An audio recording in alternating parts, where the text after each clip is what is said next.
10% of people on earth are here to maximize their potential. 90% are wasting time until they die. We have been born and raised in an instant gratification society. Porn is off the charts. Alcohol is off the charts. Nicotine and pot is off the charts. We're not even talking about the oxys and all the stuff that we worried about before. Nothing happened until I wrote the most controversial book of my life, and that is Positive Thinking Will Never Change Your Life, but this book will. And he said, listen, David, The Secret purposely left out all of our life stories that had to do with struggle. The person living at the highest level of human consciousness understands that they have work to do. They understand there are things that still trigger them. To maximize our potential, we need to go into those things that we're afraid of, into those things we're uncomfortable with. 20% of your greatest success will come from your mindset. 80% will come from doing work in the beginning you don't want to do.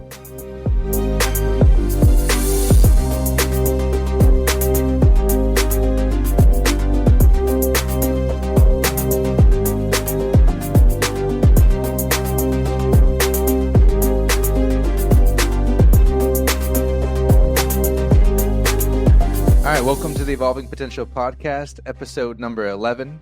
Today, I'm super excited to have here with me David Essel. David is a master life coach, sports psychology consultant, counselor, ordained minister, international speaker who's been featured on Fox, NBC, ABC, Good Morning Arizona, and more. He's been featured in magazines and radio. He's worked with NFL, MLB, NHL, and Olympic athletes to help them perform under pressure, battle addictions, improve relationships, and much more. He's the president and founder of his own Life Coach Universe, where he certifies his own life coaches. He has a master's degree in sports psychology and was an adjunct professor at university teaching public speaking. Most impressive to me is the fact that he's a #1 best-selling author of over 13 books. He's been recognized by Psychology Today as one of the top counselors and executive life coaches in the USA, as well as Marriage.com as one of the top relationship counselors in the world. Today, I want to focus David's efforts towards performance under pressure, positive thinking, and chasing big dreams, as well as expanding our potential.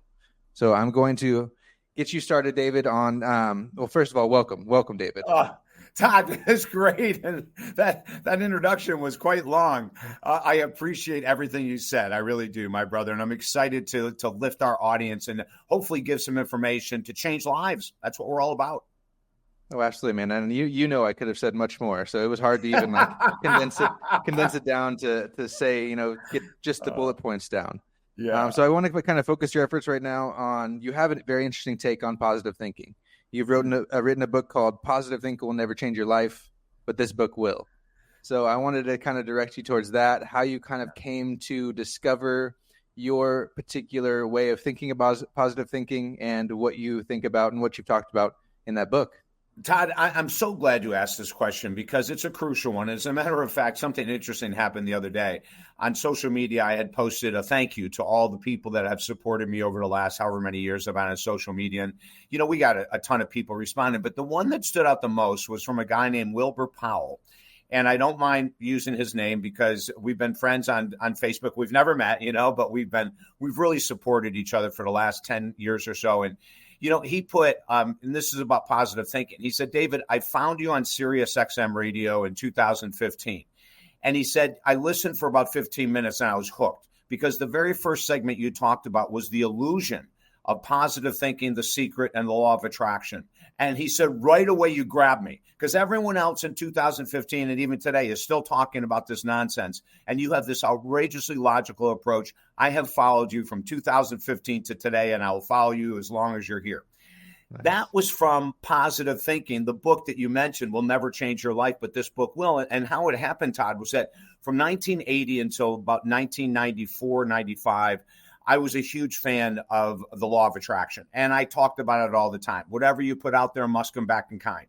Now, I was being a parrot, and I'm going to be right up front and apologize to everyone who followed me from 1980 to 1995 because I was being a parrot to my gurus, my mentors, those people that have huge names. I'm not going to mention their names, but everyone knows who they are.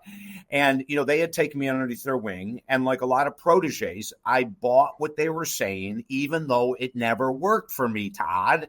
I had never in 16 years wrote an affirmation, did a vision board that came through without me working my ass off.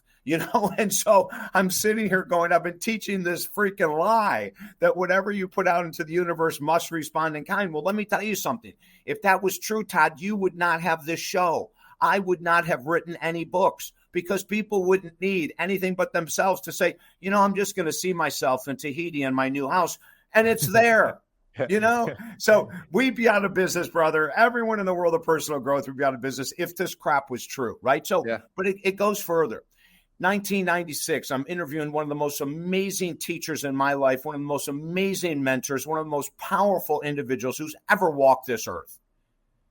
His name is Maharishi Mahesh Yogi. Wow. He's the founder of Transcendental Meditation. Yep. In 1956, the year I was born, he created Transcendental Meditation out of the Vedic records that had been lost, and he brought it back to life. In 1960, the Beatles joined him.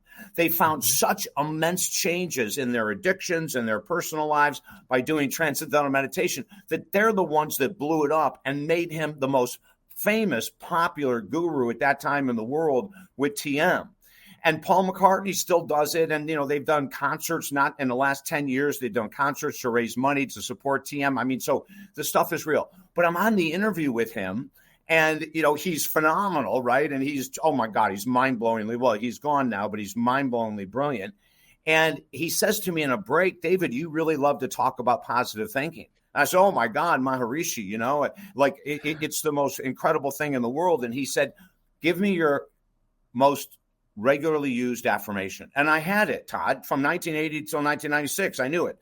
I am David Essel, a child of God, happy, healthy, and sober today. And he had this big smile and he looked at me and he said, is that all true? And I lied. And I said, yes. And he said, good. Because if you say things in your affirmations that are not in your reality, you're out of integrity and lying. So I've been saying to myself every day, 100 times a day, from 1980 to 1996, that I was sober and I was an alcoholic. Wow. And it woke me up. 3 weeks later, he sends one of his associates from the university in Iowa. Maharishi was based in Amsterdam, but he would come to Iowa on a regular basis where his university was. And so he sent one of his generals. I was speaking at a conference in Orlando, Florida, and at the end, there was a long line of people asking questions. I was signing autographs, all that kind of stuff. And I get to the end, and there's this tiny little lady, and she keeps looking at her watch. I said, hey, I'm so sorry. Am I holding you up? And she said, listen, I have 20 minutes to interview you, and then I've got to get a flight back to Iowa. I said, what magazine are you with? And she said, I'm not. She said, hurry up, let's get coffee. So I'm running with her to get coffee. We sit down. Who are you with? Maharishi Mahesh Yogi. Wow. I said, what are you doing? And she said, he sent me here. He found out you were speaking in Orlando. He's still in Amsterdam. He wants me to come and ask you a question.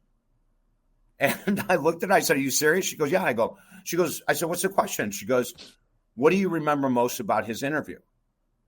And I got to tell you something, Todd. I had interviewed Wayne Dyer 100 times. He had become a mentor. He had helped me immensely in the early 90s. Deepak Chopra, Kenny Loggins, the singer, Mark Victor Hansen from Chicken Soup for the Soul. I had some amazing people, that were really grounding me. And then Maharishi is asking me if this is true. And a couple weeks later, this lady is asking me, what do I remember from the interview? And now all those other stars that I mentioned, I could remember, the last thing I talked to Wayne about or Deepak or whatever. When it came to Maharishi, I said, that's the weirdest thing. I can't remember a thing from the interview that's specific. She goes, David, there must be something that rings your bell that you remember from him. I said, no, he was so amazing. I go, I'm blown out of my mind. I can't think of one. I go, wait a minute. There is one thing I remember. And she said, what's that? I said, his unceasing joy, his incredible laughter. Todd, I would ask him a question like, Maharishi, what is truly the purpose of life? And he would start out every answer the same way. Oh, David, that's a funny question. This little Indian guy, he looked like Cousin It from the Addams Family, really long hair down to his butt, tiny little guy. And he giggled and laughed the whole time. And she looked at me and she said, David, I've been with Maharishi 36 of the 40 years. your radio show was the only one he selected to celebrate the 40th anniversary of Transcendental Meditation. He didn't do anyone but you. That's why he sent me here. He has very strong feelings for the work you're doing. He just wants to make sure that you're on the greatest path you can be on. And I'm sitting there, and she says, the reason you remember that is because you have no joy in your life. And Todd, I was blown away. And of course, I got extremely humanly defensive right away. I said, what are you talking about? I live on the beach. I drive this brand new car. I have all these clients. I travel the world speaking. Like, what do you mean I don't have joy? She said, I know. We all go through the same thing. Listen, in 36 years, it took me a while to understand this as well. But if you will please trust me, a few days from now or a few weeks from now, you'll understand why I'm with you, why Maharishi sent me. 3 weeks later, 1996, Tuesday afternoon at 2:30, I woken from another binge. Friday, Saturday, Sunday, Monday binge. I had learned, Todd, in my addiction how to binge and still keep all my clients happy and still not be gone for months at a time and all that kind of stuff. And at 2:30 in the afternoon on that Tuesday, I looked in the mirror and I said, David Essel, you have no joy. You've been lying to yourself for 16 years with that damn affirmation that you're sober, and you've never been sober one day in those years. You have no joy because you're lying to yourself, and your positive thinking is taking you down this road. Wow. Wake up. And that was a huge turning point. And from that moment forward, I changed everything about the world of positive thinking. Now, in our book, and how did that book become massive? And listen to this, Todd, and for all of our the people with us, we have to understand that we have been born and raised in an instant gratification society. That's why addictions are out of control right now, more so than they've ever been in their life. And I'm an addiction counselor. I see it coming in. Porn is off the charts. Alcohol is off the charts. Nicotine and pot is off the charts. We're not even talking about the oxys and all the stuff that we worried about before. Yeah. We're talking about these destructive things, and you can say all you want. I'm sober. I love God. I'm sober. I'm David Essel, a child of God. It's all a bunch of crap, So I awoken to understand that. But then here's the next point. I had written books for 20 years. We have 16 out now. I have written books for 20 years, Todd, with no recognition whatsoever. Like we'd sell 100 books there, 20 books here, 15 books there. I get a couple quotes, of people saying, wow, love this book. Nothing happened until I wrote the most controversial book of my life. And that is Positive Thinking Will Never Change Your Life, but this book will. And, people around me that I trust said, hey, David, one of two things is going to happen. This is either going to blow up your career or you're going to be working in a convenience store. So just get used to one of the two things, because nothing mild is going to happen from this book, because in the book, you attack the secret. You attack the law of attraction, and I do. Oh, my God, we waste so much time on this crap, Todd. I mean, listen, I want to say this again for our audience and for everyone.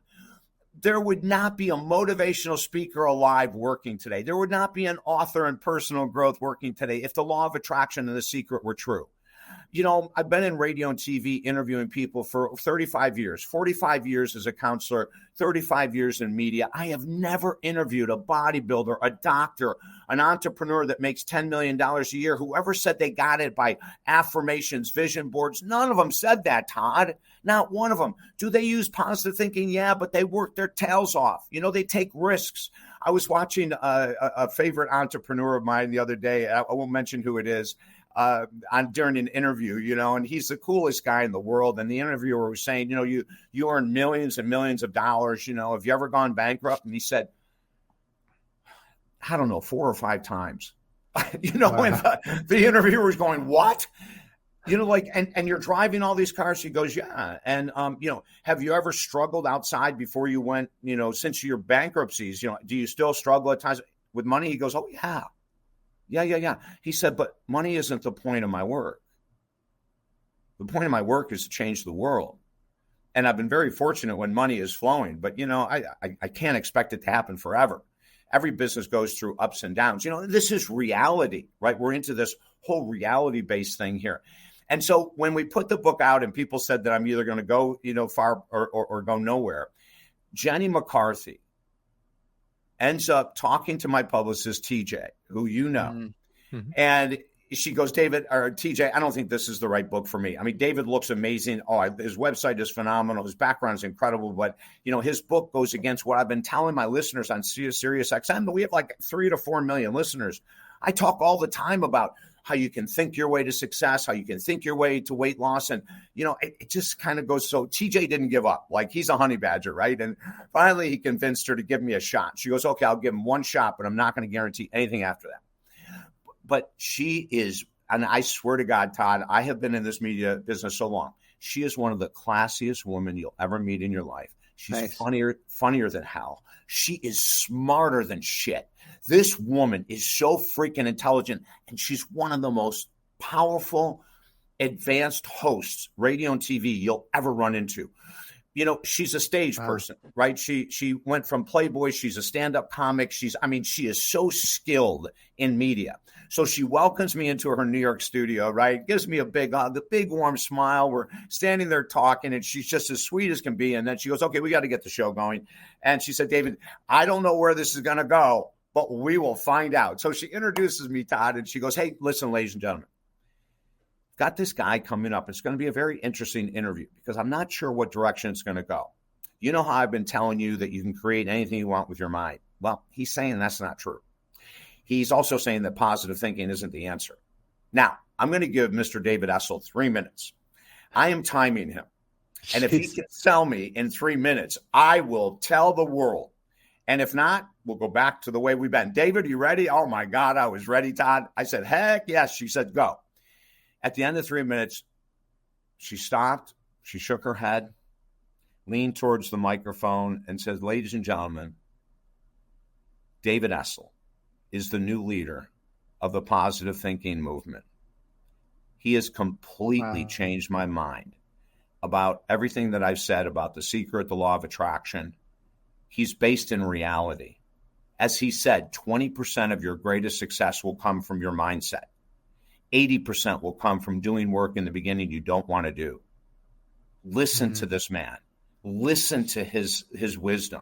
And Todd, that's what happened. And all of a sudden the book went #1 in a heartbeat, right? And then we've had, 6 books since then, and 4 or 5 of them have gone #1. It wasn't because of my mindset. Oh, yeah, I had to keep working. I had to keep writing books and everything like that. But that's not hard for me. I love writing books. So it's not like an effort. But the mindset was, if this book sells, fantastic. If it doesn't, fantastic. Because I love what I'm doing and I'm going to touch lives. If I touch 10 or 10 million, I'm still touching lives. So I kept writing and putting out books and getting nowhere. And kept writing and putting out books and getting nowhere. And then this one that rattled the world, still rattles so many people that want to believe that, through the secret and the law of attraction, you can achieve greatness, have come to realize it's not true. And then, I don't know if you followed The Secret. Todd, did you ever follow that program? Yeah, absolutely. Yeah. Dr. Joe Vitale is one of the stars, and he's a friend. And, when I was with Sirius XM, I had him on right away. The Secret came out in 2007 or something like that. And this was around 2013, 14. I said, I'm so sick of this crap. I gotta get some people on. I'm going to get some people from The Secret. So I get Dr. Joe. I said, hey, I need you on the show, and I need the truth. If you can tell the truth, I want you on the show. He said, absolutely. So we get on the show, and I said, Joe, the wildest thing in the world is in this book, the movie, The Secret. You were homeless. You thought positive thinking stuff that you would be a millionaire, and you became a millionaire. Instantly, Todd, he started laughing. He said, oh, I know. It sounds great. I said, Joe, we want to know the truth. How did you become a millionaire after being homeless? What were your specific affirmations that you said without doing any work at all that created? And then he started laughing again, and he said, listen, David, The Secret purposely left out all of our life stories that had to do with struggle. Wow. And how I got to be a millionaire from homeless is very simple. I happened to be in the right place at the right time. Did I always have a positive attitude even when I was homeless? Yes. I forced myself to have a positive attitude. But how did I become a millionaire from being homeless? It was in the mid-90s when the internet first came out and no one knew a clue about internet marketing. And I got in on the ground floor and learned internet marketing like you wouldn't believe. I worked 7 days a week, 12 hours a day, David Essel to become a millionaire. Wow. Todd, these are the stories that we need to be talking about. This is the reality, of success. Positive thinking is crucial, I believe. I wake up, I'm very much into spirituality, as you mentioned. I'm an ordained minister, former pastor of a church, all faith minister.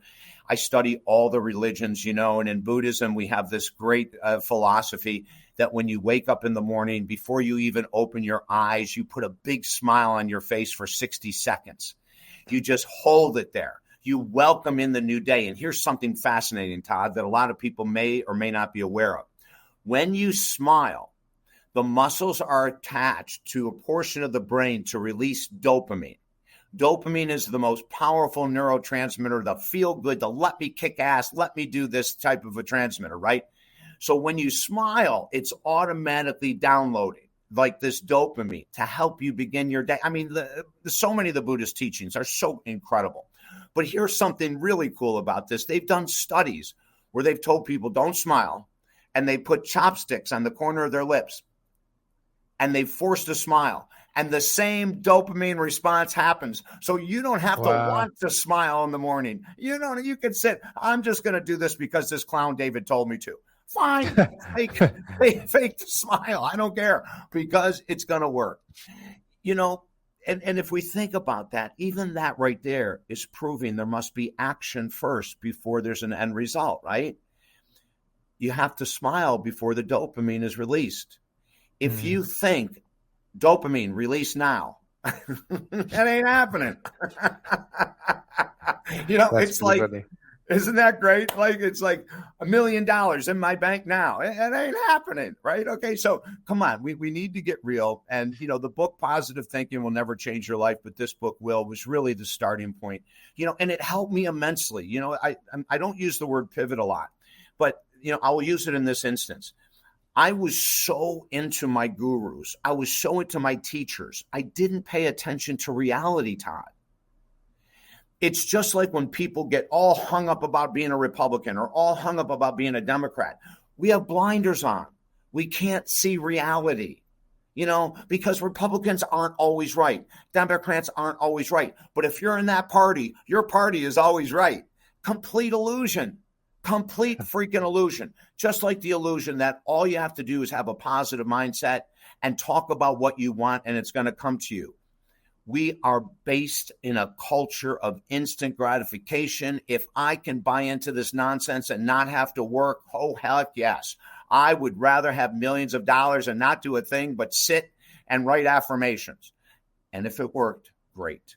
Now, if you happen to buy a lottery ticket and you win, I would say that's a miracle.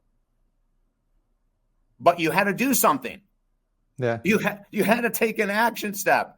And if you win $100 or $10 million, you still had to do something. You didn't just will the lottery ticket into your hand.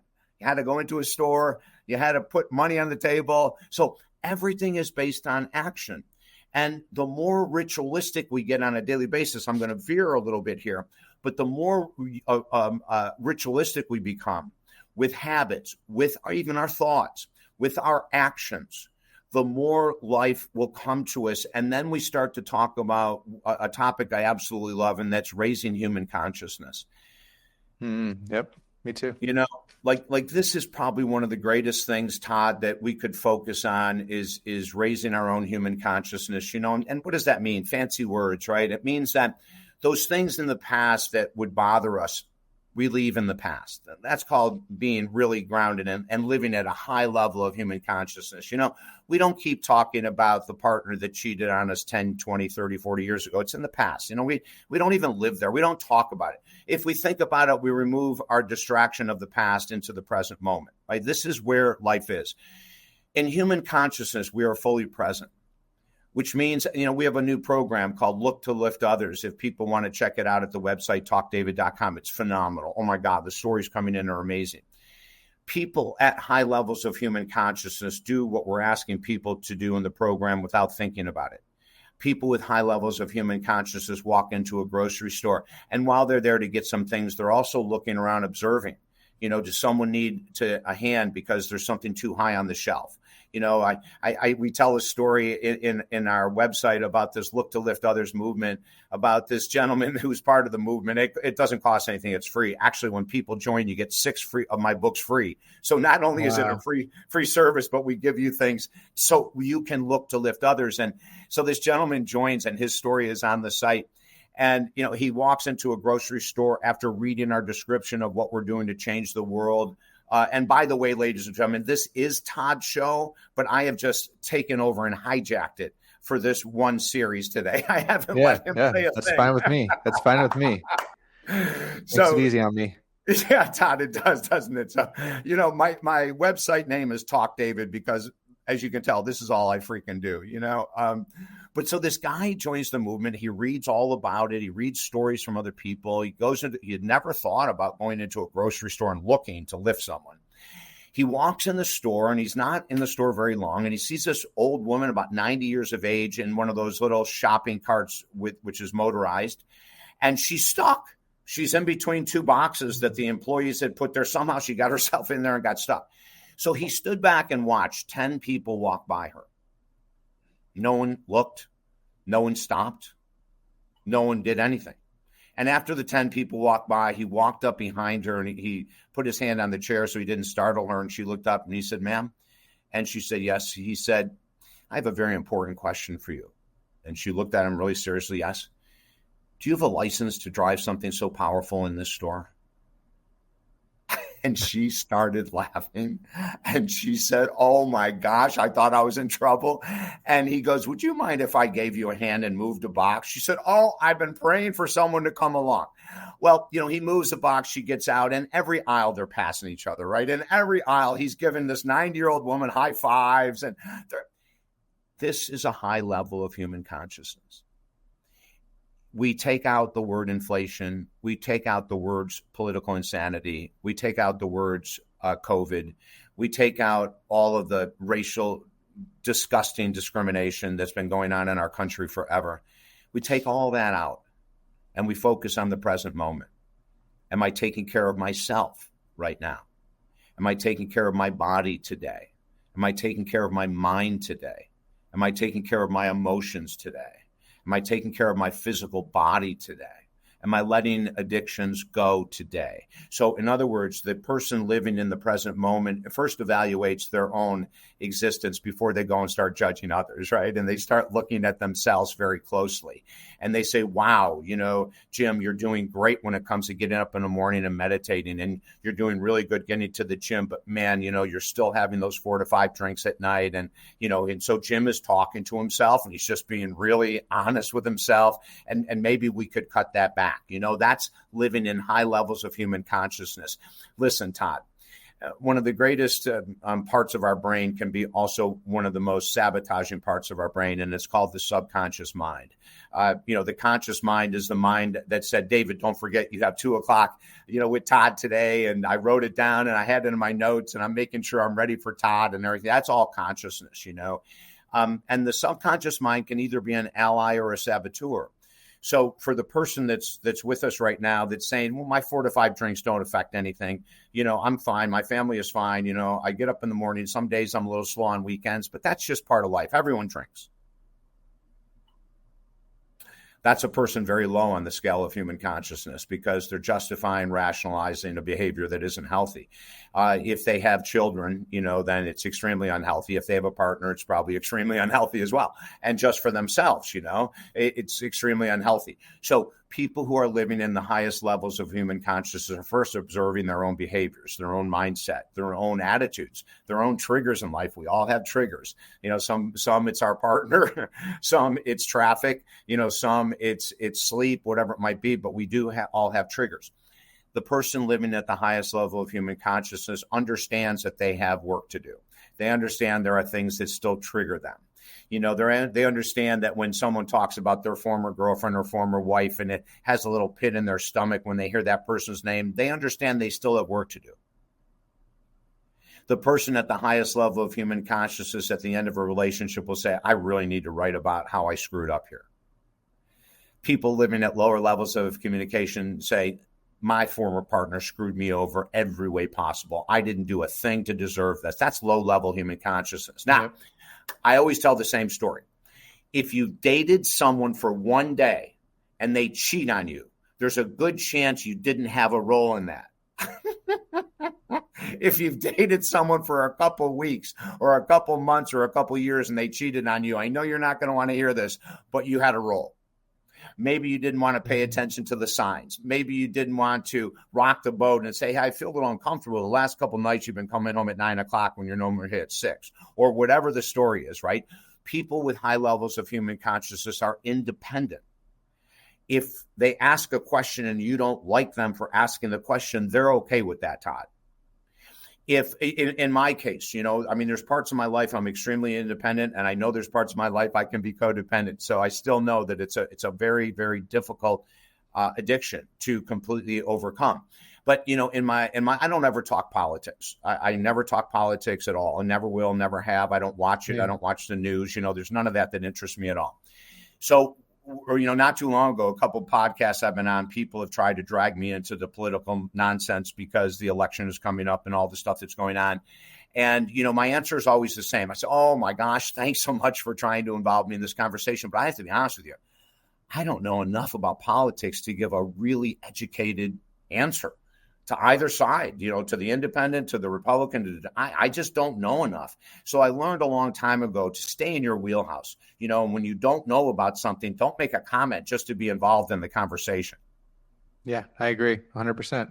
Right. So I want to tie something together real quick because I'm really glad you went into human consciousness. And then I know that with The Secret, they were really playing on human nature. And so I really liked your definition of human nature and how that ties in, because what's happening there is we're trying to go for the path of least resistance. And so all the 10 people that walk past the lady, it's like, well, the hard thing to do is stop and redirect your energy and focus on somebody else. And so our human nature is leading us to do that. And I know that The Secret played on human nature by ignoring the hard work that went into that. So I loved your definition of human nature. So I'm going to let you loose and talk a little bit about human nature.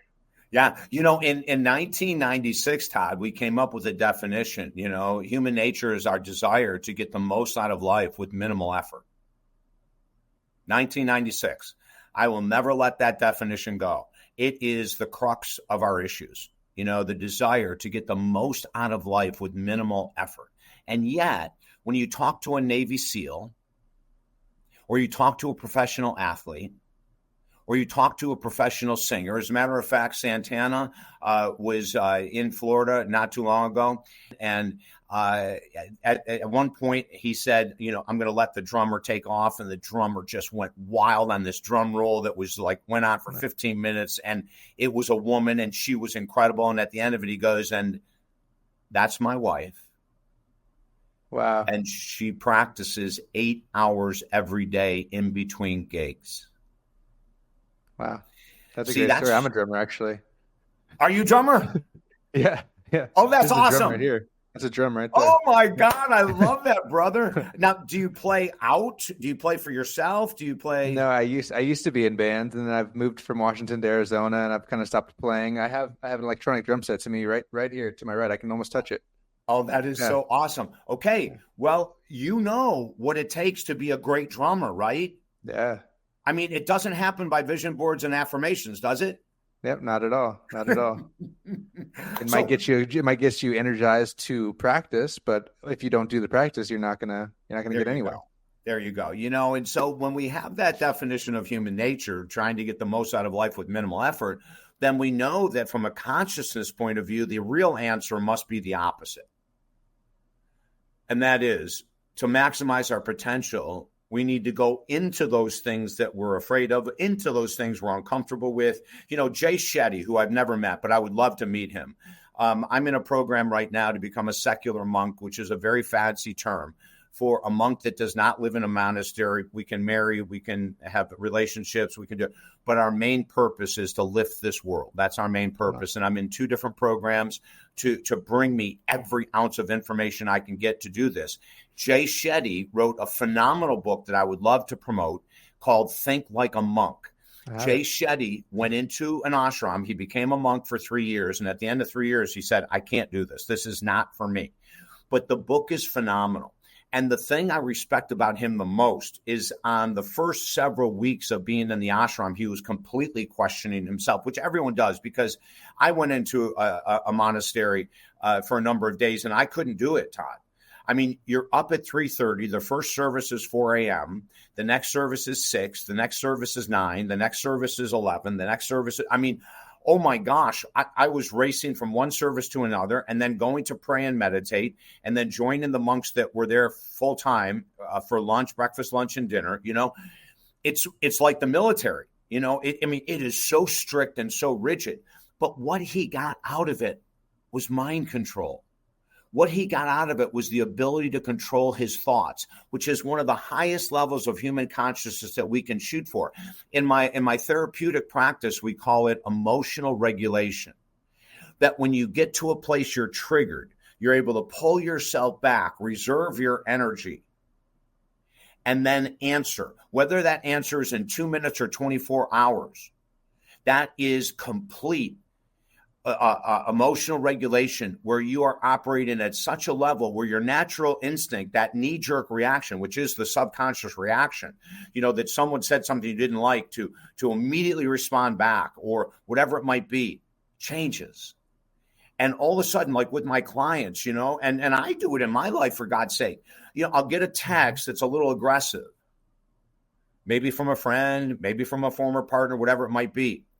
And if I wait 24 to 48 hours to respond, which I always do, I will have zero emotional connection to what could have triggered me 24 to 48 hours before. Does that make sense? Yeah, I do the same thing, actually. Do you really? Yeah. Yeah. And Todd, and that is you working at a very high level of human consciousness, because most of us want to, bam. Oh, you said that to me and you think, bam, like that's not going to work with me. Bam. But instead, we take a big breath, which is not easy. It's a training technique. You have to train your brain to not respond instantly. Now, it's also a good idea to do this with everything you get. Slow down. If you get a compliment in a text or an email or something like that, slow down. You don't have to respond in 30 seconds. Wait 4 or 5 hours. Let that compliment sink in. Read it over and over. Get into gratitude for this person that just reached out to you and said, thanks so much for that beautiful note yesterday. I needed it. Or whatever it might be. Feel it, feel it, feel it. And then when you go to respond, you're probably going to give an incredible response from your heart. And everything we're talking about, and I keep going back to the word human consciousness because we don't use it enough, Todd. Like we look at, Martin Luther King Jr., we look at Nelson Mandela, Mother Teresa, we look at Gandhi. These are people that learned over the years. Now, Nelson Mandela had one of the toughest pathways to learn it. 22 years in prison is what taught him emotional regulation. I mean, the stories on Nelson are phenomenal. You want to talk about someone that went from where he was in the ANC, blowing up white businesses in South Africa, to becoming the president of South Africa, the first black president, right? I mean, you want to talk about leaps in human consciousness. David Hawkins probably has one of the greatest books on human consciousness called Power versus Force. Yep. It is freaking amazing. And you'll see that most of us are around the 204 level. And for people that don't know the book, don't worry about it. 204 just means that you're doing okay. That's what it means. I'll put it on the screen, actually, because I love the levels of consciousness from David Hawkins' book. Awesome. That was a life-changing book for me that I read as well. So you talk all you want about that. Yeah. Todd, you and I are like mirrors, brother. Yeah. It's crazy. Isn't it though? Yeah, that book and letting go as well. Both yes. Amazing books by him. Yes. And oh my God, I love promoting other authors because there's so many incredible ones out there. Now, with a Power versus Force, the thing I'm going to ask everyone to have a lot of patience for the first third of the book. Okay. It can be kind of a rough read. It's very technical and all that kind of stuff. Or the other thing you can do is jump right past the first third. If you don't want to, you don't have to, and go right to the levels of human consciousness, right? And we start way down the level and we go all the way up to the avatar level, which is 1,000. At that level, we have Buddha. At that level, we have Christ. At that level, we have Krishna. We have, people that actually have calibrated at 1,000, which are the people that have reached, I guess you could say, a human level of perfection. Can you or I get there? I don't know, Todd. I would hate to put a limit on you or I and say we couldn't. I believe we can. I believe that we can reach that level. And people are going to say, did David Essel just say that we can reach the level of Jesus Christ? That we can reach the level of Buddha or Krishna? Well, if you remove limitation from your mindset and you start to really look to lift others, and you make it a lifelong commitment to get out of your own self-centered ways. And when you go into a restaurant, into a store, when you're driving down the street, you see a homeless man on the corner of a red light and you roll down the windows. I've got a great story from our program, Look to Lift Others, Todd. Wait to hear this. So this woman joined the program, and we never know who's in the program. You don't have to sign up. We don't have a list of names or anything, but all of a sudden we get stories coming to us, right? And this woman said, I joined your program, and the one thing that I've always been afraid of is the homeless. And, in your program, you say we've got to overcome our fears, and we have to learn how to talk to the handicapped, talk to the amputees, talk to the crutches, talk to the wheelchair people, like we have to make them human, the homeless, See, this is high levels of human consciousness, ladies and gentlemen. This is when you get out of your own fears, your own crazy insecurities, whacked out belief systems that society and your family throw upon you all the time, and we accept them as they're true when most of them are absolute lies to protect us because we're different than the homeless, we're different than blacks, we're different. Oh, bullshit, now all this stuff. So anyway, going back to the story, she says, David, you really woke me up with this program, and I've got 3 kids. And I came up to a red light, and they're in the back seat, and I pulled into the corner closest to the middle aisle where the homeless guy was there. And I rolled down the window, and my kids in the back seat went nuts. Mom, it's a homeless guy. He's going to kill us. They're all screaming back there. And she turns around, says, be quiet. And as we teach people, Todd, when you're going to approach a homeless person, number 1, look directly in their eyes. Number 2, ask them their first name and use it instantly. Those are 2 ways to make them feel noticed, to make them feel human, to take away the disenfranchised that they're lower than people. They get put down, they get yelled at, they get spit on, they get all of this kind of stuff from very low level human consciousness individuals. Yeah. They don't have a clue. I don't care if they make $100 million a year. I don't care who they are. We start to learn to treat every person in this world equally. That is the message of Christ, Buddha, Krishna. It's the message of all the sages in the world. I'm getting chills right now. It's the message of Martin Luther King. It's the message of Nelson Mandela. We need to wake the hell up. We have missed messages from the greatest messengers, the greatest, most elite individuals that have ever walked this earth. It's written in books, for God's sake. How are we missing this? And she pulls up and she looks in his eyes and she says, sir, what is your name? And I forget, let's say his name was Kevin. And she said, Kevin, it is really hot out here today. Would you please take this money and get some water? And he goes, ma'am, oh my God. I just need to thank you so much. I am dying of thirst. Thank you from the bottom of my heart. And she gave the money and rolled up the window. And as she was driving away, she said to her children, we are going to talk when we get home.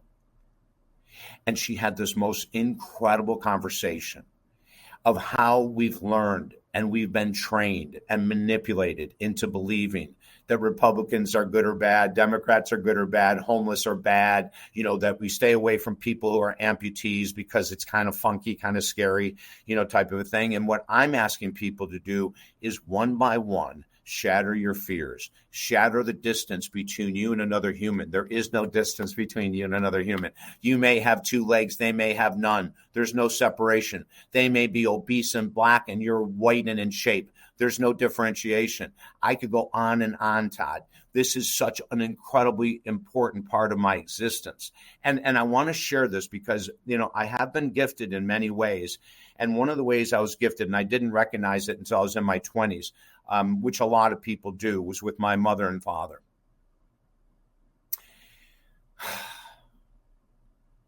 I was a very difficult child. I was an alcoholic at 12. That's when I started my alcoholism and drug addiction. My mom, and it was all because, here's some crazy news, Todd. In 1959, I was 3 years old and I was just out of control. And of course, back then, doctors had no idea that 3-year-olds could struggle with depression, anxiety, ADD, ADHD. In 1959, they didn't know squat.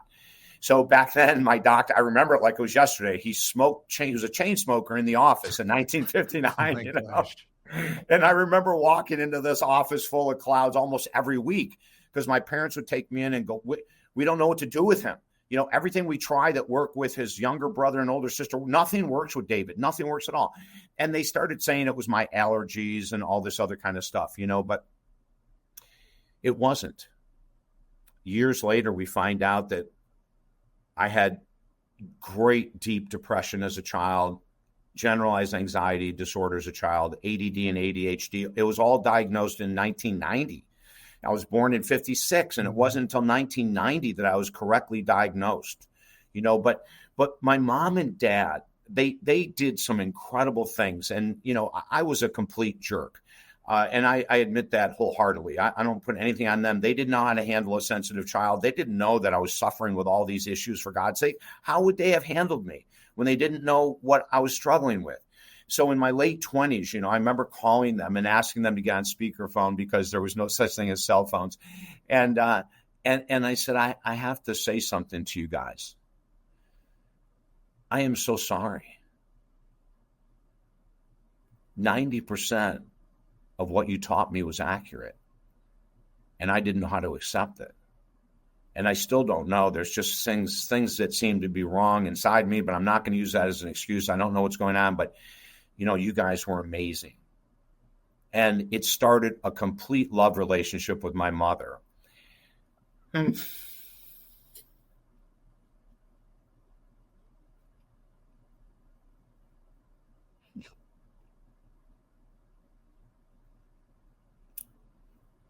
She passed away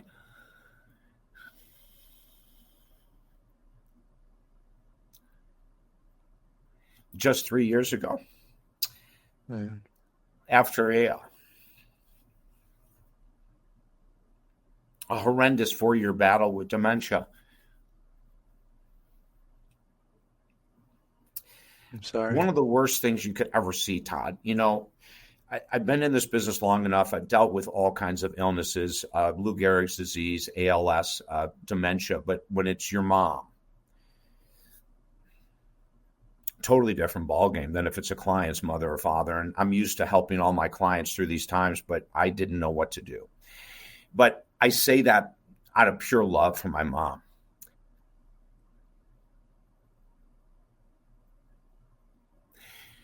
I posted something kind of funny today on social media. When I was a kid, my mom taught me some amazing things that I still do to today. I put my clothes out every night before work, just like she did when I was a kid for school. I make my lunches the night before, just like she did when I was a kid for school. I do so many things that she trained me very well. She was an incredible trainer, time management, organization, and all this kind of stuff. And I still follow her today. But the one thing from my childhood that you will see has completely been a part of my heart and soul since I was 10 years old. And it's one of the reasons that I started this movement, Look to Lift Others. When I was 10 years old, 1966, we were in the worst situation in racial division in our country than ever. And I was 10. And I lived in an all-white, lower-class neighborhood. There was no people of color at all. But you could tell by the news that there was all kinds of crap going down, even though I was only 10. And at that summer, my mom and dad decided to go through this program in New York City and Harlem called the Fresh Air Fund. And what they did was they found these kids that were extremely neglected, that had no positive role models, and they would send them, up to, like, we lived in Syracuse, New York, which is considered the wilderness and country compared to New York City, right? And so we got Michael, this incredible 10-year-old black child. And we got him from New York City, right from Harlem. And he was scared as hell, Todd. He came into our house. He was just a nervous wreck, and he tried to put on a big, strong face. He wasn't going to be intimidated by 5 white people or whatever, and I fell in love with him. And my brother and sister, everyone did. He's just the greatest guy. But my parents started getting harassed horrendously by the neighborhood. How dare we bring a black child into a white neighborhood? And I don't remember a lot of the conversations between them at all. All I remember is my mother crying. And the pain she went through was so deep. These were people that were supposedly really good friends and completely betrayed. My grandfather, who was a rock, an absolute rock, drove an hour and a half, came up, said some things to people in the neighborhood, put everyone in their place. We have no idea what he actually said. Wow. And he comes in and he said, everyone pack. Everyone get packed for 3 months.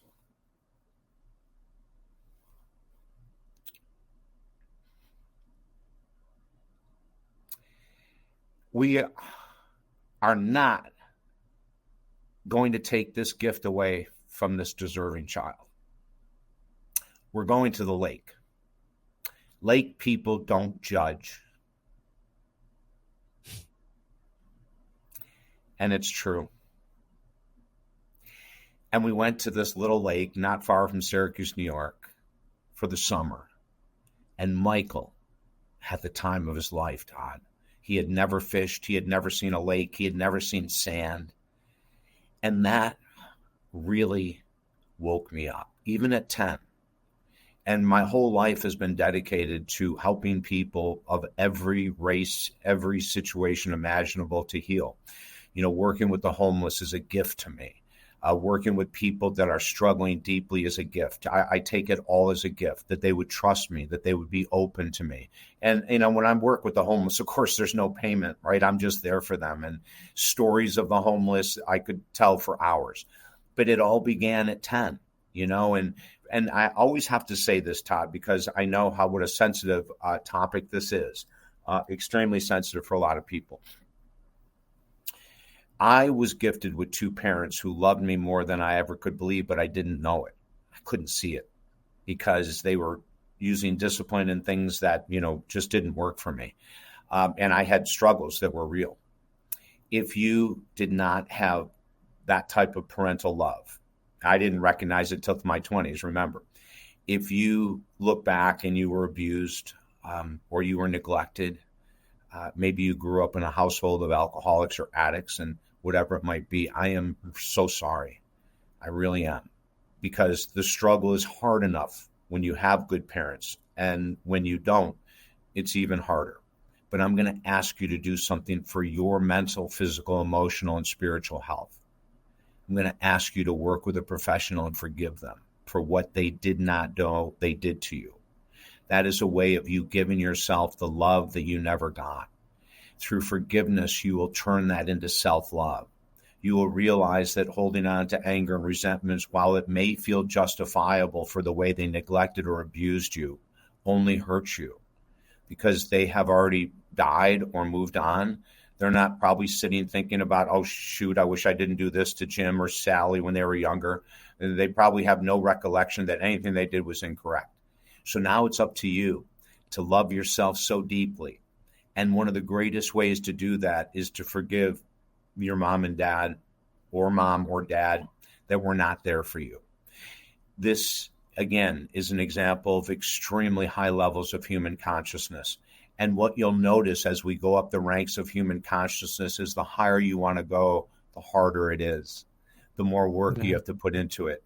The more you have to separate yourself from mass consciousness and society, the way you have to eliminate the news, the way you have to do so many changes that you're going to feel like an outcast. You're going to feel like you don't belong on this planet anymore. And that's when you know you're home.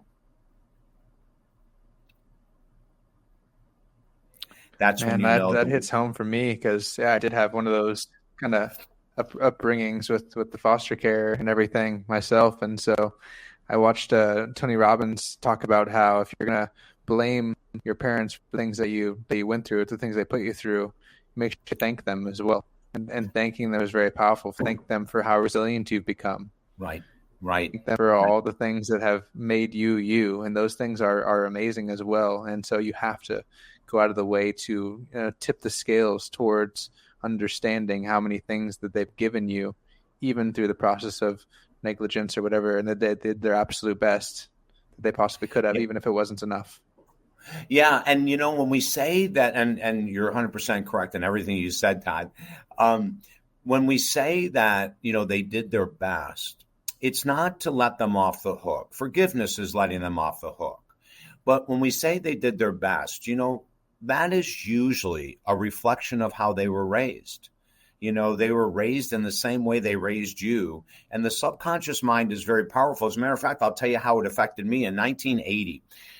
It was the first time that I had a responsibility of raising a small child. And I got into a relationship with a woman, and the little boy, I don't know, was 1.5 or 2 or something like that.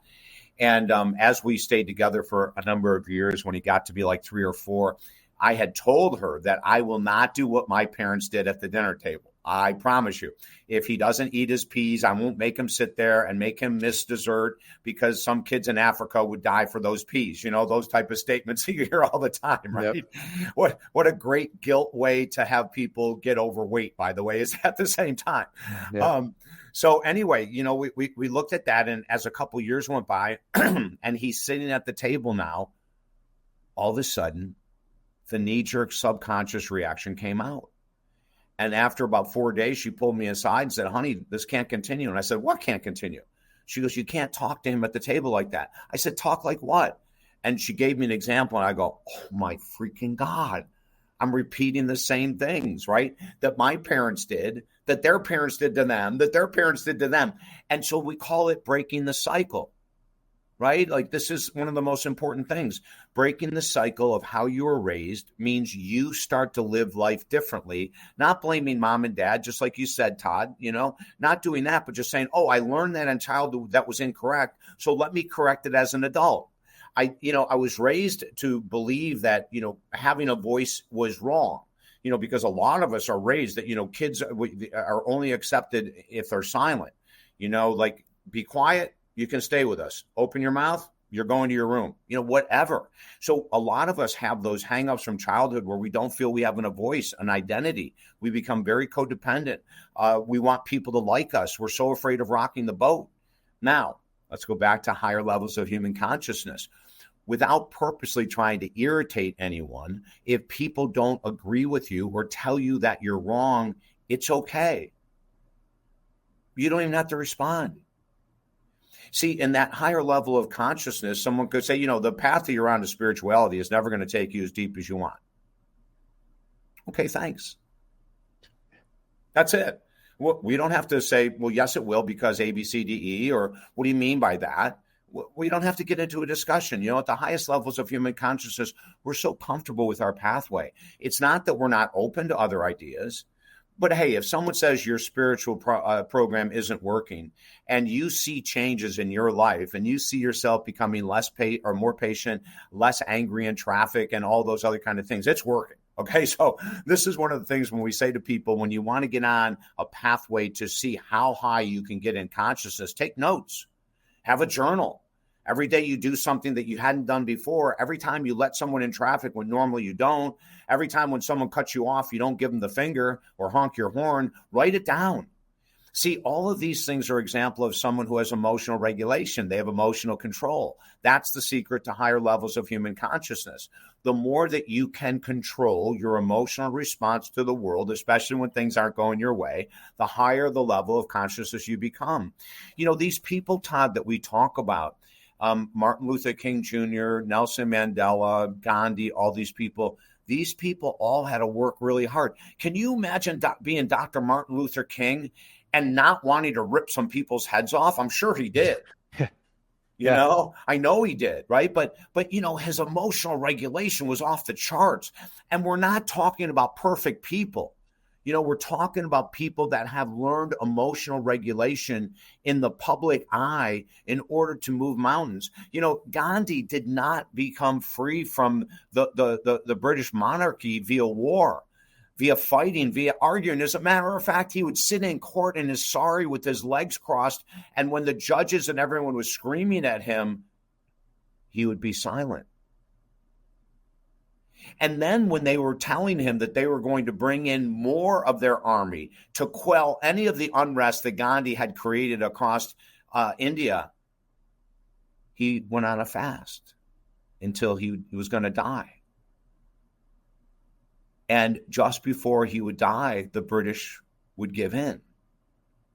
And he would be brought back to life with just some water, a little water every day, a little bit water the next day, and then maybe a morsel of, he would literally be close to death. So here are people with the highest levels of human consciousness, which has no violence in their life at all. No arguing. They're at the highest level of emotional regulation. And the thing is that you and I can get there, and everyone with us can get there. It's going to take practice. And when you have that knee-jerk reaction in traffic, watch it, change it, stop it. Really quick story. There was a guy that, really was a rage roacher in traffic, and I worked with him 2 years ago. And he was in sales, so he was in his car all the time. And finally he came in because his 16-year-old daughter said she would never get in the car with him again. And that woke him up. And he comes in, and we spent months. And we had to go back to the origin. It began with his father, right? He remembers his father screaming, yelling, flipping the bird, honking horns. So we found the origin of his dysfunction. And then we had to switch that belief system and mindset. And then I have to tell you the cutest story. His daughter contacts me. This is probably 5 months later after we had finally made that switch. And this is what he would do. Someone would cut in front of him, and he would bow and say namaste, which is a simple phrase for I honor the divine in you that resides in me as well, right? And then, someone would be going super slow in front of him, and he couldn't pass, and he'd bow and say namaste. And his daughter reaches out to me one day and says, "Oh my God, what did you do? I have my father back." And I said, "Honey, what do you mean?" And she said, "We're going in traffic, and he promised me that he wasn't yelling anymore, and I didn't believe him. And he told me he wasn't honking his horn, and I didn't believe him. And he said, 'Give me a chance.' I waited 30 days, David, and I gave him a chance. Oh, my Lord, he's bowing in traffic. Did you know that? My father is bowing," and it was the cutest story, Todd.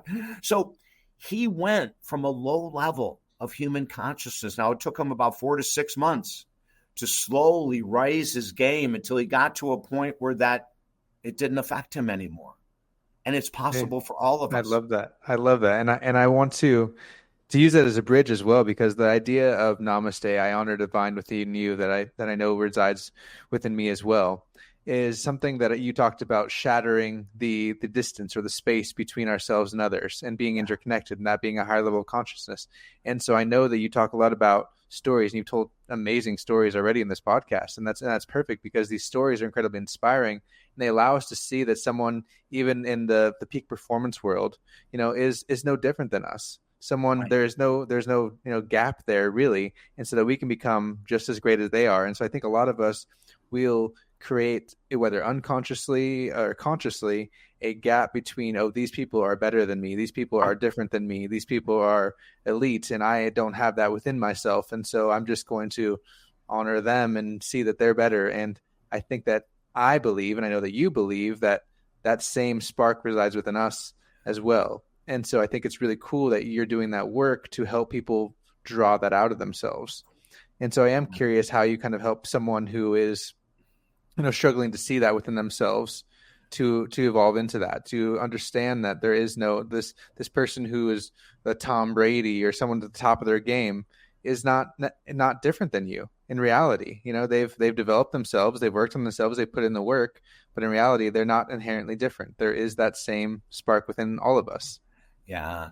That, whether we want to call it the spark of divinity or, the spark of the cosmos or whatever words, I don't want to get hung up on words and have people get turned off by not using a word that they're comfortable with. Like, you put in any word you want. But that spark of individuality, that spark of oneness, it might seem opposite, right? But we all are one. We're one human race: black, white, Hispanic, obese, amputee, crutch. It doesn't matter. We're all one human race, right? And the differences are mainly the differences in our mind. We look at someone and we instantly judge, comparative to ourselves. We may judge, she's such a show off. She's got those big diamond earrings and all that bling and all that other kind of stuff, which is usually a sign of insecurity. when we're judging someone that has material possessions that we don't have. Harvecker, who's a friend, wrote an amazing book, Secrets of the Millionaire Mind. It went number one bestseller, the fastest number one best-selling book ever in the New York Times. I mean, the guy is phenomenal. But, he talks about honoring those people, which, we've talked about this I've been doing this for 45 years, probably 44 years. I agree with Harv 100%. When I see someone driving down the road in a Rolls Royce, I say, good for you. That's a gorgeous car. Awesome for you. I hope you really enjoy it. If I see a woman with like tons and tons of jewelry, I say, great for you. I really hope that makes you happy. A woman with an incredible body and huge fake breasts, which a lot of women freak out and she's such a show. Good for you. Does that make you feel better? Are you happier with yourself? Good. And does that internal happiness then result in being better to other people in the outside world? That's even better. But see, we have a tendency that what we don't have is wrong, right? Like if we don't have it, it's not necessary. I live the simplest life in the world. Todd, if someone were to come and shadow me for a day, they go, this guy has 16 books and he does all this stuff and this is how he lives his life. I mean, I am such an introvert. My work is completely extroverted. But the second my work is over with, I am an introvert. Complete. I have a massive spiritual program that makes me feel in one with everyone in the world. I have my spiritual program. There's a book I wrote. I don't know if this is number 16 or not. I forget. But anyway, lessen your burdens and lift your spirits. And I want to talk about this for a minute because this book, believe it or not, it's a spiritual book and it's about creating a spiritual mastermind group in the morning. I have about 35 individuals in my spiritual mastermind group that I welcome in my room every morning by name. Lama Surya Das, Dalai Lama, Muktananda, Yogananda, Jesus Christ. I could go on and on and on. Nice. Joel, all the top authors in the world that I've interviewed or not interviewed. It doesn't matter. I have this incredible crew of people. But I got this idea from Napoleon Hill. The Invisible Council. Well, yeah. And yes. Right. And his I book, Think and Grow Rich, he has 2 complete chapters devoted to his mental mastermind group for business. And he would call in Abraham Lincoln, Thomas Edison, Henry Ford, all these people, right? And he would have questions. My income is down. How do we, increase revenues? And he would sit there and all of a sudden he said, Abraham Lincoln comes forward and says, hey, we need to do this. And sure enough, it works, right? He's tapping into that internal wisdom coming from every angle in this universe that we all have access to. So Todd, 1980, one of my mentors gave me Think and Grow Rich. I'm reading the book and I read that chapter on his, invisible mastermind group over and over again. And at first I said, this sounds crazy. And then I did it. And it was like, oh my God, I did it for business. Yeah. And the first year, right? I'm going, look at these answers I'm getting. And then on the second year, Todd, 1990, 81, 82, I forget what year, I've always had a very deep spiritual path. And I said, I wonder if I could do this spiritually. And sure enough, I only had 2 or 3 people back in 82, and I would ask questions of, how I can do this, how I can do that. And it's funny because a lot of the answers are things you don't want to do. I was told right away to learn how to meditate.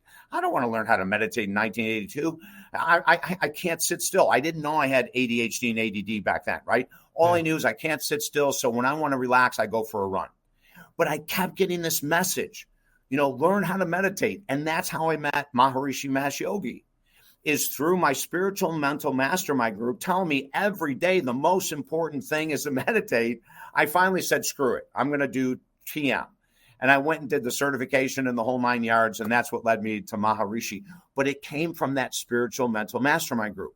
So we are in our book, we teach people how to create it. And I have one story I'm going to share. And it's about my mom. And if you can tell, I love talking about my mom,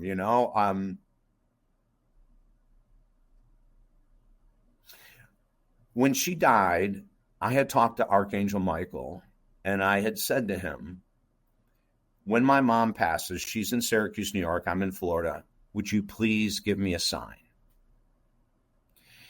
she had dementia, as I mentioned. She was in hospice for 2 years with my dad at their house. She was suffering with it for 2 years before. It was a long process. And all of a sudden, January 15th, starting to pull on my driveway to go to work, and I'm told to stop. And I stop. I put the car in park. And I'm waiting, and I'm wondering why have I been told to stop. And then all of a sudden in front of me, I see this incredible vision. Right in front of my car, Archangel Michael, with my mother in his arms, going straight up in front of me. And I was blown away, Todd, just blown away. You know, I thanked him so much for letting me know, and I was crushed. We all knew it was coming. We didn't think it would be 4 years, but when it comes, you're just not prepared. My mom, in her freaking ways, and I know this was planned, there was not a time in those 4 years, Todd, that my brother, my sister, or my dad wasn't in the house with nurses. There was nurses there 24/7, and one of them was always there. That morning, January 15th, my dad was rushed to the hospital for surgery. He was sick as can be. My brother rushed to the hospital to be with him. My sister rushed to the hospital to be with him. The only person in the house was a nurse. My mom planned it so perfectly. She didn't want anyone else to suffer and see her die. And I'm totally convinced this is true. For the next 10 months, I was in hell. I woke up every day at 4:35 a.m. I went out to my courtyard. I cried. I wrote. I hysterically cried. I prayed for answers. How am I going to get through this? How am I going to survive? When I got this close with her, when in my teen years, I didn't want to have anything to do with her. And now she's gone. 10 months of outrageous pain. I lost, I don't know how much weight. Even though I've helped other people in grief recovery, I was not ready for this. On the 10th month, Christmas Eve day, in my spiritual mental mastermind group, I started writing the question, I really need help. I can't move through this emotionally. I am way overwhelmed with sadness. And all of a sudden, Todd, and this is going to sound like the craziest thing that happened, I started getting these messages flying through. Pull up 200 of the pavers in your courtyard. Put them on the road. Give them away for free. Now, these are the 18-inch by 18-inch. They each weigh like 20 freaking pounds, for God's sake, right? And I'm carrying them to the driveway, and I'm getting rid of them. And then they say, build the biggest garden for your mother that you could ever imagine and put her favorite plants in there. This was the beginning of what I learned are called gateways, how you create gateways to communicate with people on the other side. And the way you do it is by writing. And I wrote everyday letters to my mother. Oh my God, this is what happened today. But more importantly than that, Mom, I really need you right now. And then I started asking my mental mastermind spiritual group, like, what can I do? What can I do? We're opening gateways. The more we're engaged with communicating with people on the other side, the more the options will come. So I dig this garden. And then on Christmas Day, I had gone and bought all these plants. I planted these plants all over the garden. Todd, something incredibly magical happened. The level of grief dropped by 80%. Now, you see, I still get emotional. I can still have tears talking about her because she was that powerful of a figure in my life. But on that day, the grieving went from complete loss, complete sadness, to I started counting every tear as a tear of love. They weren't tears of sadness that I had for 10 months. They were tears of incredible love. And I started to realize that we have this whole grieving process completely wrong. We focus on the sadness, the loss. And I'm not saying you don't have to do the work with sadness and loss. You do. Whether it's a friend, a pet, a lover, a family, it doesn't matter. You have to feel that pain. You do. But too many times we don't realize there's an outlet to that pain. And there's a way to sort of jumpstart a new way to grieve. And then, a week after I make the garden, I'm laying in bed with my partner. Her head is going up and down on my chest. I'm awake. She's awake. Lights are out. And all of a sudden, the screen comes in front of me. And I'm going, this is really weird. what the heck is that? And I'm looking at the screen and I'm conscious. I know I'm conscious because I can see and feel her head going up and down. And the screen goes up. And there's this incredibly long hallway. And it's empty for a few seconds. And then I see a figure walking towards me. And as the figure comes out of the darkness into this just little bit of light, I see it's the face of Jesus Christ. And he looks at me with this incredible expression of contentment, of love, acceptance. I can't even think of the words. He doesn't say a word. But he stares right at me. And immediately my heart is blowing open. And I don't know what's going on. And then the screen goes down. And I'm very confused. Like, what is this all about?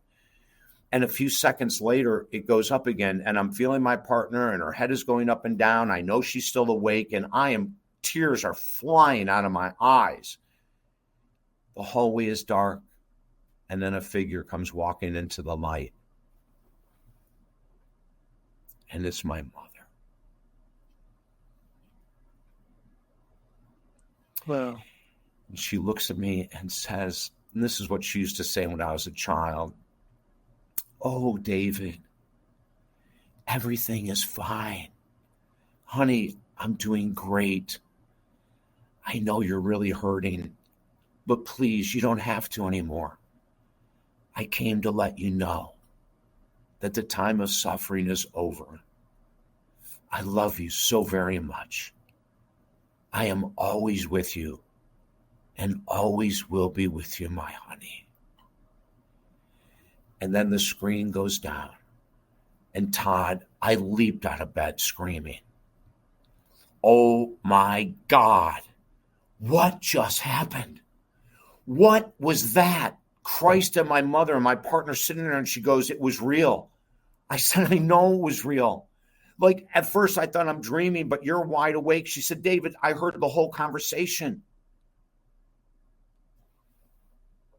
That changed it all. Now, my mom has visited me 4 times in the last 3 years. She hasn't visited me in about 8 months, and that's fine. I know she's always with me. I feel her constantly. And for people that want to have that experience, that want to be able to communicate with people that have passed over, you can. And it's not too late. It doesn't matter if they've passed 20 or 30 years ago.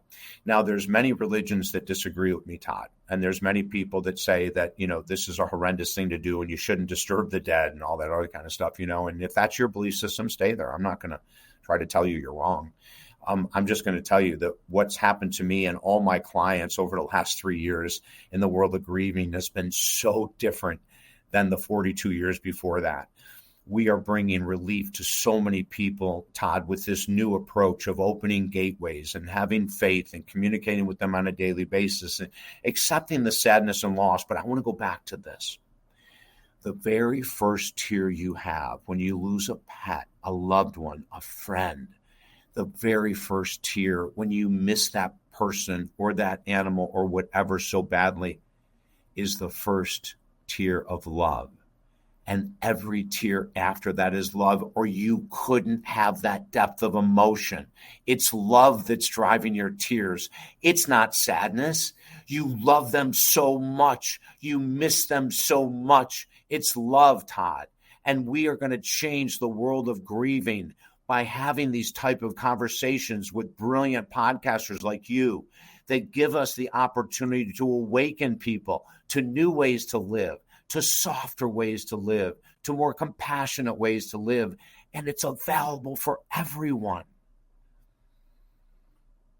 That's an amazing, amazing story. And I 100% believe in that stuff. Actually, I have a channeler coming on the show in September who's had 3 near-death experiences. And through each near-death experience, she's grown closer and closer to the spiritual world and then helping people to understand and to properly grieve that process and to reconnect with, dead spirits, people that have passed on, that, those spirits only want them to live in peace, to want them to understand that everything's okay. I'm not suffering. Everything is fine. And I don't want you to be suffering either.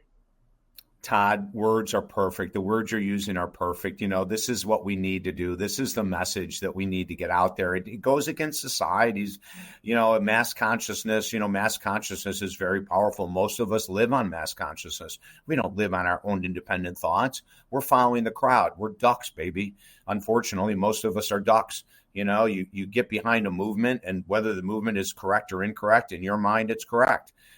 Whether we're talking about, the political scene, which to me is very cult-like, to cults themselves, people that get behind these movements don't think for themselves anymore.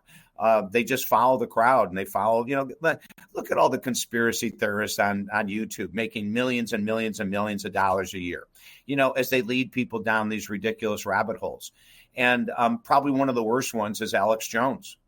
And the fact that, he's not in prison for life, the fact that he's, supposedly going to pay some kind of fine for the horrendous acts that he's done. There's people like that are living, and I'm going to be very judgmental here. And I'm not a very judgmental person, but I am going to be here because this is personal. One of my friends lost her 6-year-old son in the Sandy Hook massacre. Alex Jones, for those who do not know this name, went from house to house with every family that lost a child at Sandy Hook with a video running behind him, a cameraman, saying, "We know your child is safe. This was a government cover-up. Where's your child? Show us. We know your child is in your house somewhere. This is all a lie. Show us." Can you imagine being a parent of someone who has lost a 6-year-old son like my friend Scarlett Lewis did, and having some, I'll use the word individual, come with such hate, such lack of consciousness to grieving parents? See, this is the concern I have, because he had millions and millions of followers that agreed with him. It's a sickness. It's an extreme addiction, a sickness to this conspiracy insanity. And yet we let it run. It's just as bad as all of the social media platforms that have dark rooms, including Facebook. If you remember, about a year ago, there was an individual in Buffalo, New York, that hated black people. He lived an hour and a half from Buffalo, and he timed when there would be the most black people in a supermarket. He was doing it all online. He had people encouraging him to do it. There's no moderation. There was no one looking at these little dark holes that every social media platform has. And he did it for a year and a half, Todd, without anyone mentioning anything to anyone. And then he went and killed all these black people. This is the lowest level of human consciousness on this planet. And we allow it. Some people say, well, we're defending our freedom of speech. Freedom of speech to kill people? That's freedom of speech, that we can have these dark holes that are supposedly monitored by the Facebooks of the world that are not. These are the things we need to be very cautious of. What do you believe in? Is it your beliefs? Like me, I was a follower. I was a duck from 1980 to 1996, preaching crap about the law of attraction. I was a duck. All I was doing was following. And unfortunately, that's the way most of us live. Todd, the other day I posted on social media this new study. 10% of people on earth are here to maximize their potential. 90% are wasting time until they die. They're waiting for the weekend. They're waiting for vacations. They're waiting to die. They're waiting to retire. They're waiting to die. This is all very low level human consciousness.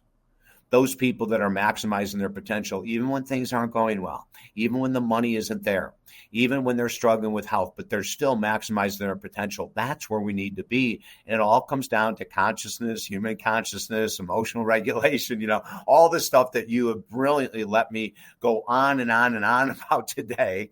To me, these are the ways out of the insanity of following the crowd, of following human consciousness, and there's more and more people waking up. I will say that it's a slow process, but that's one of the reasons that we created the Look to Lift Others movement.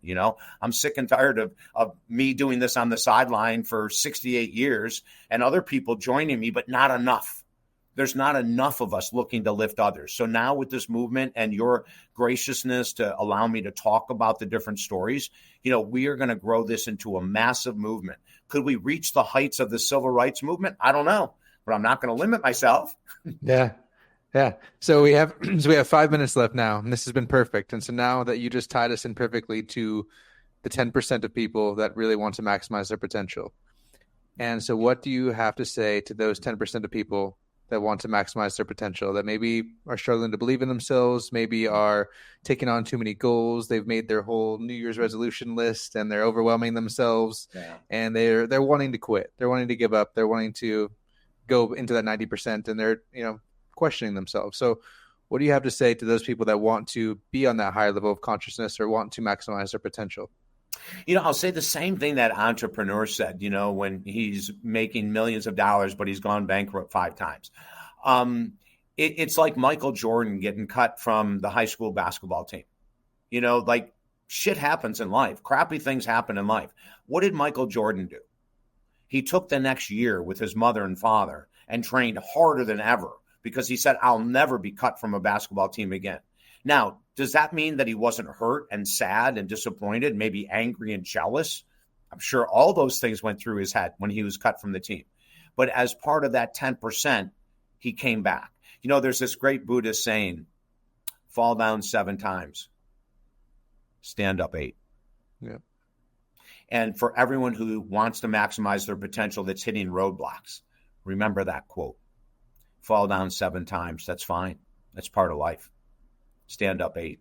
Colonel Sanders did not make $1 million until he was 68 years of age. He struggled financially with Kentucky Fried Chicken until he was 68.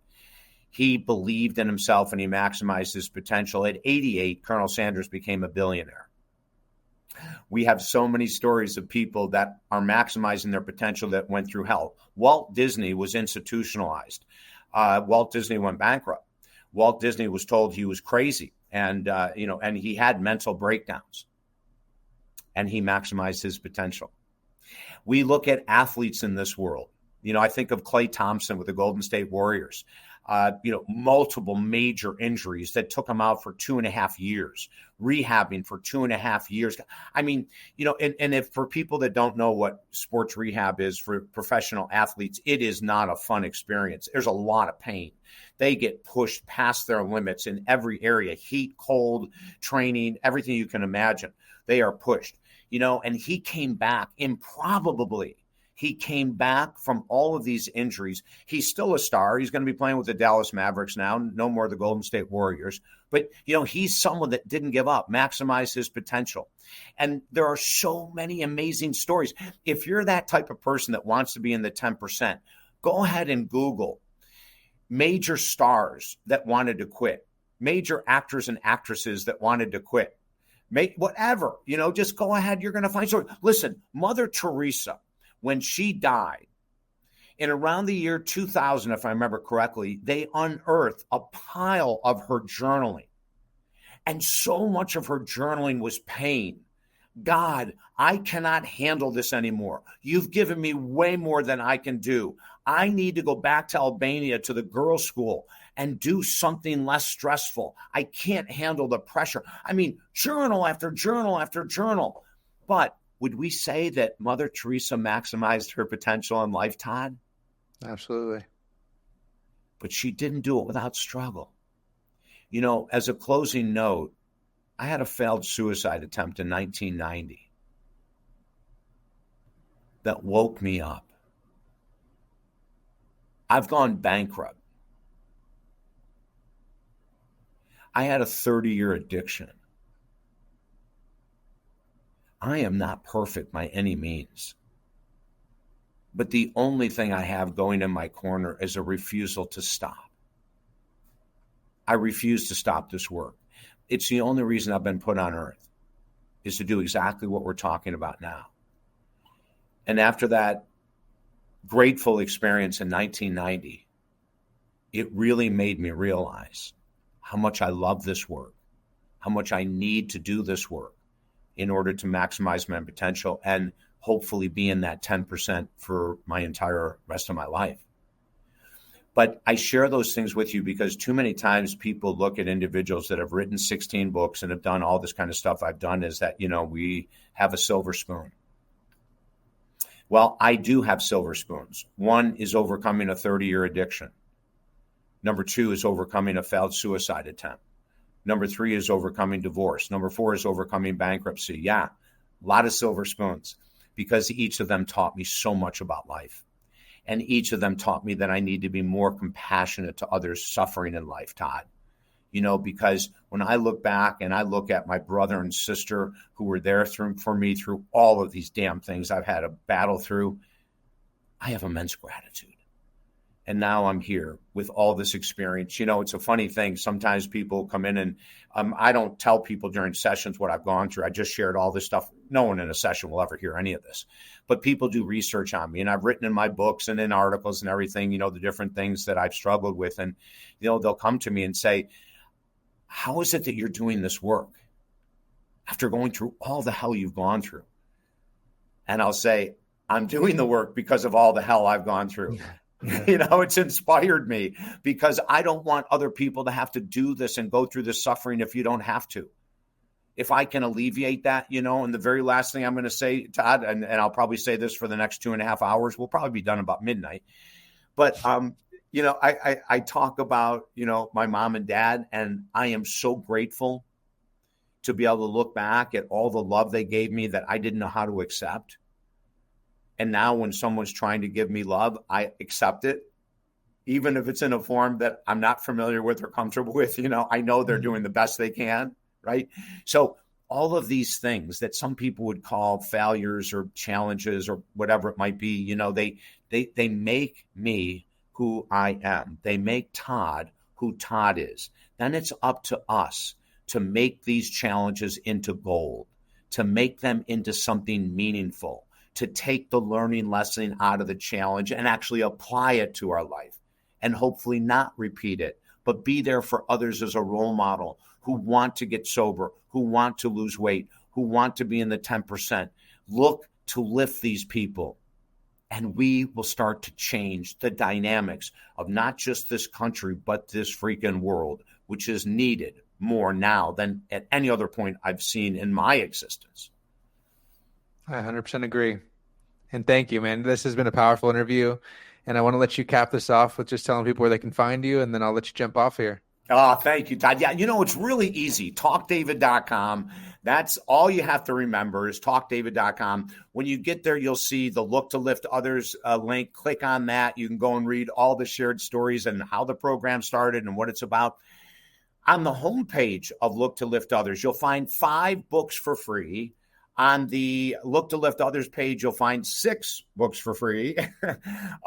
We have 200 blogs or more. We have 2,500 YouTube videos. There's a link on my homepage to go right to the 2,500 YouTube videos, all on personal growth, all for free.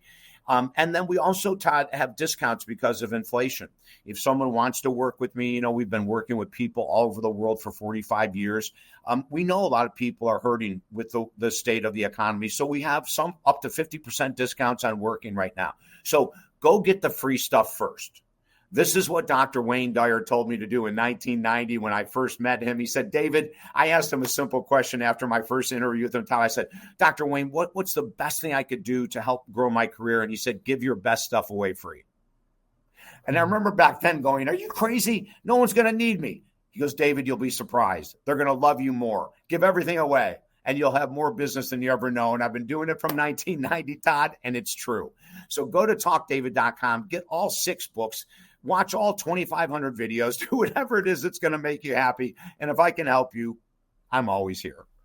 That's great. That's great. That's perfect. And I would love to have you back on again. I'm sure there's plenty more that you can share with the audience as well. So I'll let you get out of here. And I'm incredibly grateful that you came on. Your stories are powerful. You're powerful. Thank you so much, David. Todd, you're welcome. And I want to make one comment to the audience.